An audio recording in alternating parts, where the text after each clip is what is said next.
Obština Verbas i vodoprivredne podprijemstvo Bačka tih njoh zakončeli kopanje Veljkoho jarku, kotri ma za cilj puščac podzemnu vodu z Ozdoljini do Veljkoho kanalu Dunaj-Tisa-Dunaj. Vykopani jarok u časti ulički ošljebodzenja, dluhoki 250 meteri. Na kolo 35 meterov je od dlužini položeni civi i toto zahrebane, a ostatok jarku otvoreni. Tota investicija koštala 850 tisuća dinari i mala bi rišic problem podzemnih vodoh. Međutim, hraždanje kotri žiju kolo novoho jarku nje zadovoljni. To što dat projekat nje vozilo 3-4 bitni obstavini.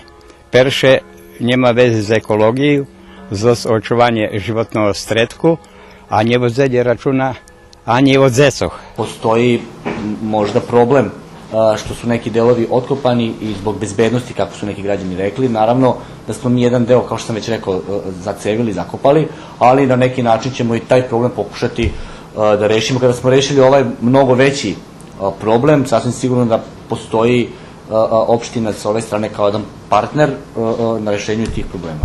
Tih njoh znova ma vis na teren komunalna inspekcija, kotra vi najdze rješenje, že bi bili zadovoljni hraždanje kotri žiju u doljini i toti kotri žiju kolovi kopanoho jarku.